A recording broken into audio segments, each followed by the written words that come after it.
I was pregnant for 8 months when I was in an earthquake. My husband's family risked their lives to rescue me from the coma. Unexpectedly, my sister-in-law cut open my stomach and took out the baby. As the baby cried loudly, the grandmother praised me. My daughter-in-law is a great hero. Even in death, she did not forget to give birth to my first grandchild. After a burst of pain in my stomach, my soul lingered in the air for a moment. My mother-in-law held up the bloody baby and kept saying excitedly that her grandson had been born. My husband was also moved to tears by the birth of this little life. Before leaving, my mother-in-law noticed my corpse and gave me a thumbs up. My daughter-in-law is truly a great hero. From now on, I will burn more joss paper for you every year, so that you can also live a good life down there. Then she turned to her younger sister-in-law and said, "And my daughter is worthy of being a doctor. Let's go, Mom will go home and cook you a chicken." It turns out that to them, I am just a body that gives birth to children, and it doesn't matter if I live or die. Even though death is approaching, I still feel so resentful. In a daze, a voice asked me, "Do you regret it?" I regret it to death. When the sun came up, I completely disappeared. When I woke up again, there was a big pot of vegetarian food in front of me. My grandmother gave me a slap on the back and said, "What are you doing?" His mean face scared me. But no, didn't Grandma die a long time ago? I looked again at the person she was shouting at. I knew something was wrong. This is the family of my late husband. My husband was wearing ragged clothes, his head covered in dandruff, and he kept eating meat with chopsticks. Meanwhile, my mother-in-law was still arguing with my grandmother.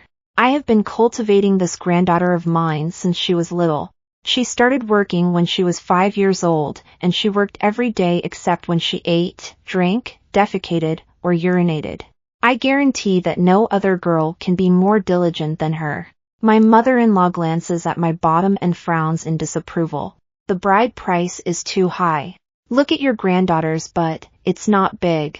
What if she goes back and can't bear children? What if she gives birth, but doesn't give birth to many children? I sneered inwardly. She was right. In my previous life, I had a child with Phone Gang after 5 years of marriage, and during that time she kept saying that I was a hen that didn't lay eggs. She even urged Phone Gang to find a woman to sleep with so as not to cut off the Phone family line. After the old folks had argued back and forth for a long time, my mother tugged on my father's sleeve and whispered, "The bride price is too low. It's better to marry into the mountains, where the bride price is high." My father glared at her. "You're so narrow-minded. You haven't seen that their daughter has a secure job. The smaller the bride price, the better. If we marry her off, she can help our son in the future." Hearing this, I laughed inwardly. In my previous life, my sister-in-law was someone I served for free. And helping out my brother, what a dream. After a while of arguing, the person holding the iron rice bowl spoke up. "This is the full amount of the bride price, there is no more. There are many people who want to marry into our Phone family, but I have a secure job, and there will be plenty of good times in our family in the future." My parents immediately agreed, and I interrupted as I looked at the dowry that I was about to receive. "No, I still want to study." There was silence all around, and my sister-in-law was the first to speak, with a disgusted sound. "Don't think that anyone can pass high school. You should be happy to have a sister-in-law as good as me." In my previous life, I believed this. But when I got married, I discovered that although my sister-in-law had a salary, she was vain and had no money at all. Her husband also didn't have a job, and her mother-in-law kept bragging that he was promising. Life was miserable. I sneered, "Your sister-in-law next door has become the director of a hospital, but you are still just a junior doctor." My sister-in-law flushed with anger, grabbed her bag and stormed out of the house. "Fine, if you don't pass the high school entrance exam, our family's bride price will be cut in half." My father couldn't stop them, so he came up and slapped me. "You little bitch, study your mother's books. If my bride price is halved, I'll beat you to death." Then he locked me in the pigsty. Actually, my room was right next to the pigsty, just a different place without a bed. Thinking about what had happened to me in my previous life, I was glad that I had been reborn and had the opportunity to change my fate. I was determined to finish reading the book. I will not repeat the suffering of my previous life. In the morning, the pigsty door opened from the outside. I thought they had come to their senses, but my father just said, "Get up and go wash the dishes and cook for me." Sure enough, they didn't care about me. I obediently cooked dinner, washed the dishes, and then I took my book and walked out the door. My father grabbed me. "You're deaf to my words. I told you not to go, but you're deaf to study." Grandma spat at me. "You're just a hen, your only use is to lay eggs. You're still studying, really thinking you can become a phoenix. Only your younger brother has that kind of luck." I glanced at my 120-pound younger brother and burst out laughing, defying their disapproving glances and saying, "At his weight, he'll fall before he can fly. And you laid eggs, but you didn't live a good life either." When Grandma heard this, she was so angry that she couldn't catch her breath. "You little bitch, I'll beat you to death today." She took a thin stick and gave me a straight slap. She told my father to tie me down. I'm not stupid, so I ran away as soon as I could, but I ran into the head of the class on the way. She had come to ask me why I wasn't in class. The homeroom teacher was a young educated woman from the countryside whose husband was an official. My parents and grandparents were too afraid to say a word when they saw her. "This girls don't need to go to school, so you don't need to worry about it." The homeroom teacher knew the customs of the countryside, and when she turned around and saw my younger brother, she pretended to be serious. "This 9-year compulsory education must be attended. If you don't, Chingang will also be delayed." My father's face fell when he mentioned Chingang, his brows knitted together, and he sighed helplessly after a while. "Fine, just finish junior high school, and as soon as you do, get married." My grandmother and mother both chose to acquiesce when it came to Chinggang's future. The homeroom teacher happily took me back to school. On the way, she hummed a song and picked a wild flower and pinned it to my ear. "Girls shouldn't just get stuck inside the mountains getting married and having children. You should read more and see the outside world. Zhao Zi, you dared to rebel against your parents today, which is already more than many people can do. The teacher believes you will succeed." I looked up at her determined gaze and gave a small smile. "I will, teacher." The knowledge of junior high school is not difficult, but it is not easy for me to learn either. Fortunately, when the homeroom teacher and I pass by each other, they will teach me study methods and solve my doubts. Before long, I had mastered most of the knowledge from junior high. When I unfolded the 110-point exam paper, my homeroom teacher's eyes sparkled with pride. "Very good, these are last year's middle school entrance exam questions. If you stay calm, there's no problem getting into No. 1 middle school."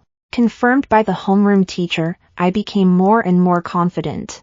As soon as I got home, I worked quickly, and after dark, I hurried into my room to study. Fortunately, my room was next to the pigsty, so my parents and siblings didn't want to bother scolding me for being so noisy, and I got a lot of peace and quiet.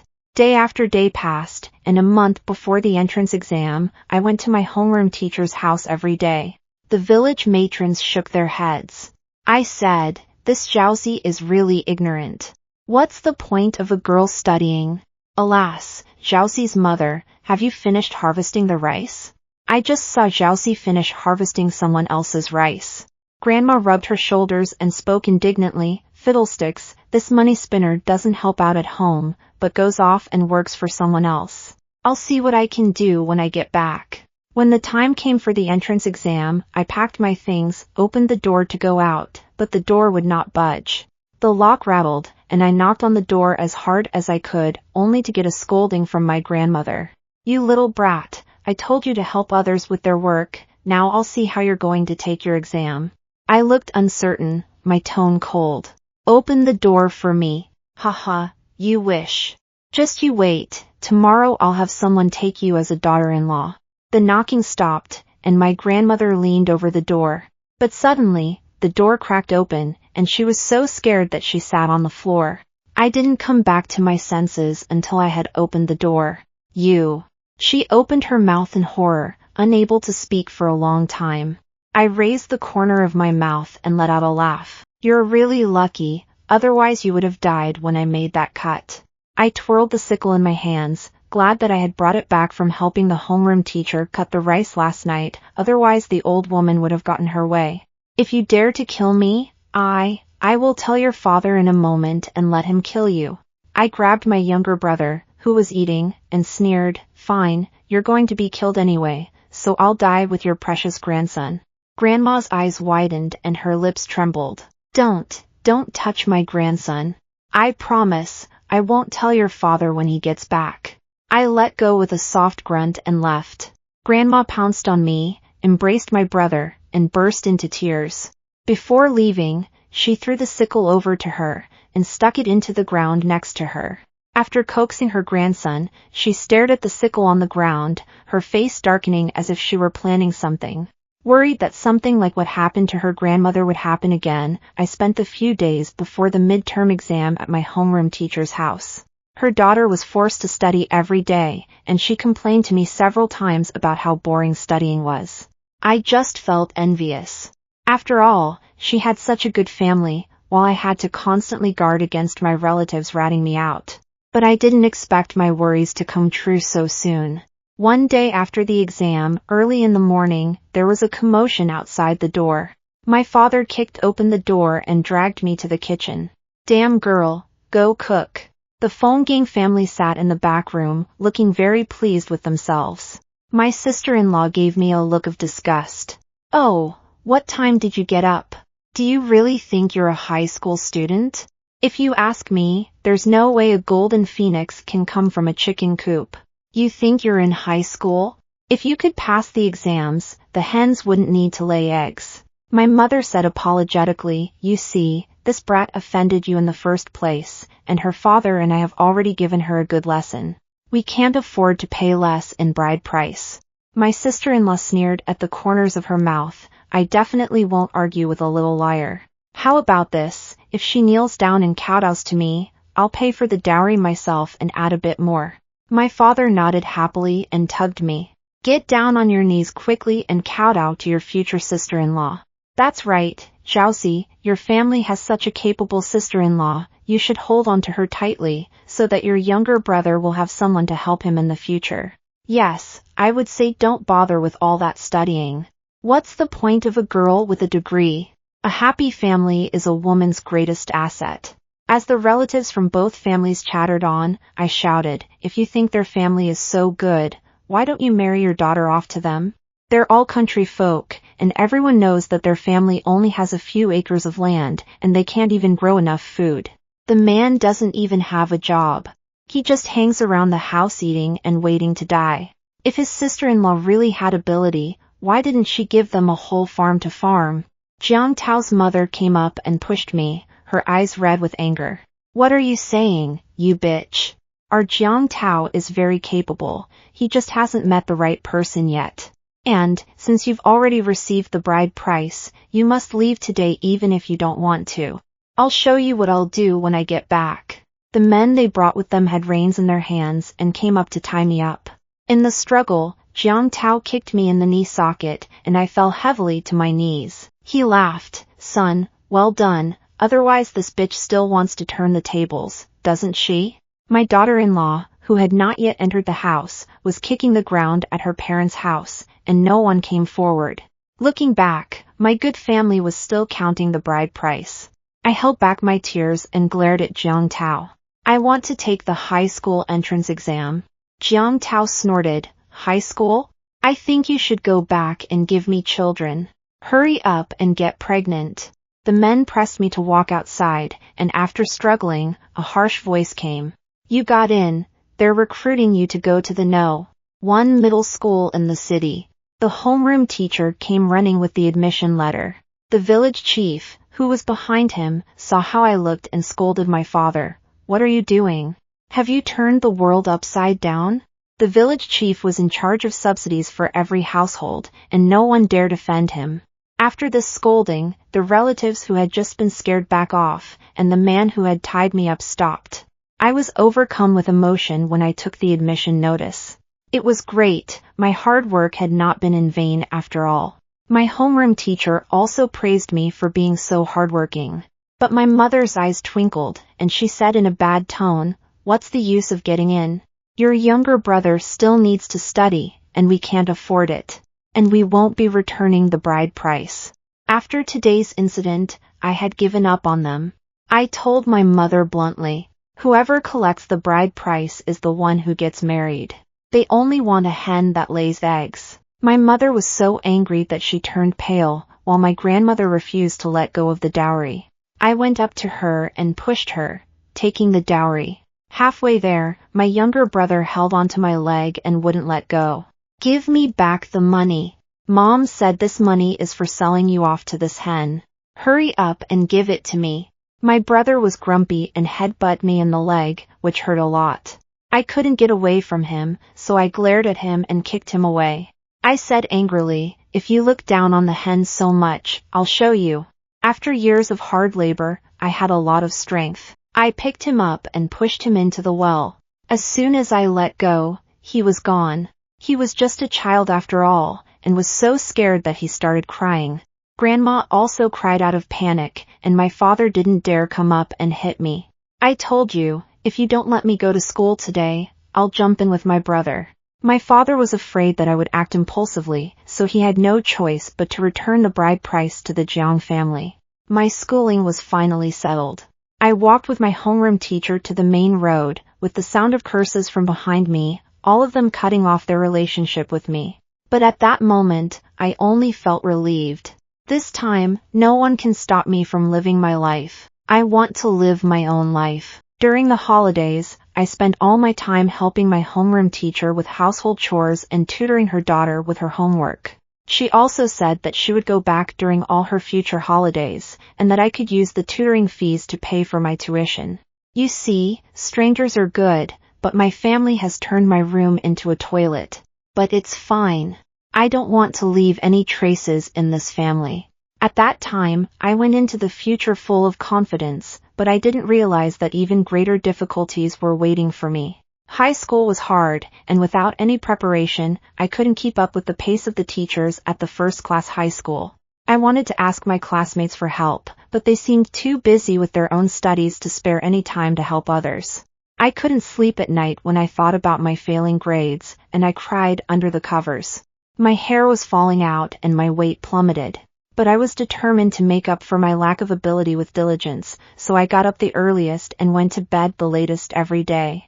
My grades still didn't improve, and even my teacher said at that time that I probably wouldn't be able to go to university. During those most difficult days, Meng Liang'an entered my life like a ray of light. He had excellent grades, and he became classmates by chance, but I didn't dare ask him questions. Until one day, he saw me crying and without asking anything, he just comforted me. Don't be afraid, take your time. From then on, he often helped me with my homework after class, and also helped me analyze my strong subjects and develop good learning methods. With perseverance, my ranking finally started to rise. It wasn't a big jump each time, but I was moving forward. In one midterm, I even moved up to the top 20 in the class. When he saw the results, he was even more excited than I was. "Aw, I told you you could do it. In just 2 months, you went from the bottom 3 to the top 20. You're amazing." His smile was so bright, and he sincerely wished me well. I think my heart began to flutter for him at that moment. He was the second person to sincerely wish me well. After the division of subjects, the pressure of studying became even greater. My grades did not qualify me for the elite class, but I did get into a very good regular class. Meng Liang'an continued to excel in the elite class, and he continued to tutor me as usual. Once in the library, he scratched his neck for a long time and asked me in a low voice, "Can you get into the key class?" "Why do you ask?"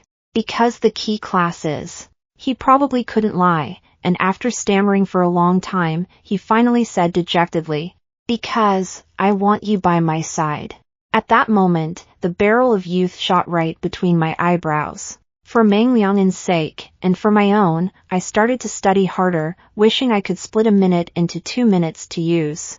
I wanted to make sure that I could pass the final exam and get into the elite class. But when I took the last English exam, I had a terrible stomachache and was sweating profusely. In the last half hour, I collapsed before I could finish the English composition. When I opened my eyes again, I was in the hospital, with my mother sitting next to me. When she saw me wake up, she came up to me ingratiatingly. "Xiaoxi, you're awake. Tell me if there's anything wrong." I knew she couldn't be that nice, so I said in a harsh tone, "Just tell me what's wrong." After a sigh of blame, she smiled and touched my hand. "Xiaoxi, you've had a bad illness this time. You need to lose 3 days worth of fluid. Definitely, you ate something bad. After thinking about it, you usually only eat things from the cafeteria, so it must have been something there. Mom will get justice for you. She should be ashamed of herself for saying that. I didn't give her a penny when I was in high school, and now that I'm sick, she suddenly remembers that she has a daughter she can squeeze for money." I said coldly, "If that's what you're thinking, you might as well go back and eat more eggs to nourish your brain. And by the way, give my brother a boost, too, so he doesn't inherit your family's retarded genes." When she stormed out, she didn't forget to take the fruit basket that my teacher had bought for me. I stayed in the hospital for 3 days, during which time my homeroom teacher came down to visit me and gave me some money. "Xiaoxi, although studying is important, health is the foundation of a revolution. Only with good health can we have a promising future." I nodded in agreement and chatted with the homeroom teacher about trivial matters for a long time. My parents' home was in an uproar over the lack of a worker, and my grandmother was cursing all day long. My father came home drunk and was furious when he saw that the food wasn't hot. After my younger brother started junior high school, he either got into fights or played video games, and my grandmother's funeral expenses were stolen and spent. Although I have nothing more to do with that family, I still feel quite good when I hear that they are not doing well. I just didn't expect them to be so brazen when they were so poor. As soon as I returned to school, I saw a huge banner in the middle, and the familiar sound of crying made my heart tremble. Pushing through the crowd, I saw 3 people kneeling in front of the school gate, holding up a banner and crying and cursing. "This heartless school has eaten my granddaughter and sent her to the hospital, and they're not even offering compensation. God damn it, my granddaughter had such good grades, but she got sick from eating there, ruining her future. You have to compensate for my granddaughter's future." A large group of people from the school gathered in the middle to watch the show, and from time to time, their taunts could be heard. They called my parents scoundrels, shameless and crazy for money. In the crowd, I also saw Meng Liang'an. He was close to my parents, so he must have heard it all clearly. He heard about my unworthiness and my terrible life. My unreasonable family on the ground can reveal all my scars for money. Why am I always surrounded by suffering? The cries of distress became more and more unbearable. I don't know where I got the courage to shout at them. When I took my high school entrance exam, my grandmother locked me in the door and wouldn't let me take the exam. I had to break the door down to get to the exam. After the exam, you let someone tie me up and marry me off for the tens of thousands of dollars in bride price. If I hadn't dragged my younger brother to the well, would he be able to go to high school now? It was you who ruined my future from beginning to end, you bloodsuckers, you shameless people, and now you even went so far as to report me to the headmaster. Pa. I'm calling the police right now, and I'll have you all arrested. With that, I ran into the gazebo to make the call, and my parents, fearing the police, stopped arguing and hurriedly ran away. Because of this incident, the headmaster called me into his office. "Well, Xiaoxi, with your parents causing a scene, our school." I explained in fear, "Well, the principal didn't ask them to come, they came because of my younger brother. Please don't expel me. I will study hard. Please." The headmaster chuckled. "Who told you that I want to expel you? I just said that your parents are like this, so you must not be influenced by them and you must study hard. If any of your classmates mention this incident, just let me know and I'll go and give them a piece of my mind." I came out of the principal's office confused, returned to the classroom, and no one looked at me strangely. I couldn't even hear a word about me. Even Meng Liang'an handed me the test paper as if nothing had happened, and I finished it and handed it to him for checking. A warm current flowed through my heart, I smiled happily, and shed a couple of tears. Meng Liang'an scolded me for being unpromising, for being moved to tears by such a trivial matter. Yes, everyone is obviously capable of showing kindness, I just never encountered it before. My parents didn't get any benefits and didn't come again. The pressure to study was very heavy in my senior year of high school, and every day was spent either answering questions or memorizing formulas. I studied hard, hoping to climb out of the poverty-stricken mountain village and go out into the world. I longed to escape from the suffocating home. But time was never enough, and the college entrance exam came just the same. After the English exam, it started to rain. I said goodbye to high school and returned to my homeroom teacher's house, where a big pot of hot dishes and rice was already on the table. Ting also bought me a pair of high heels and urged me to try them on.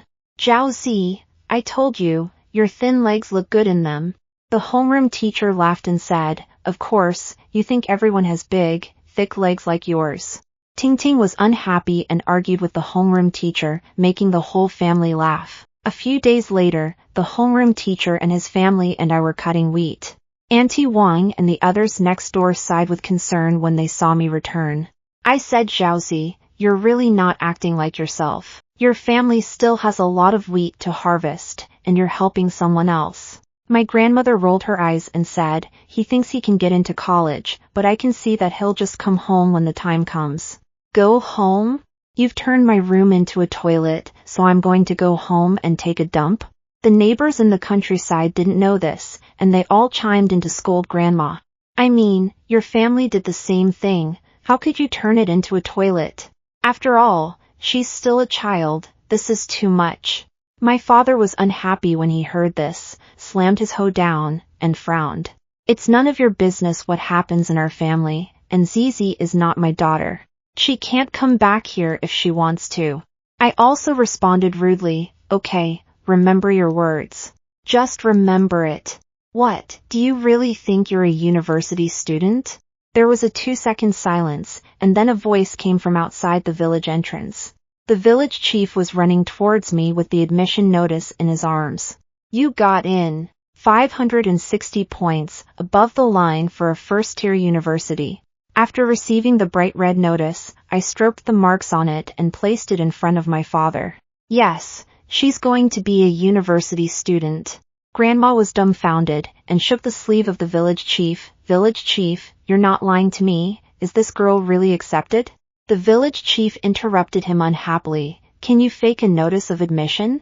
Not only did she get in, but she also got a scholarship at their university.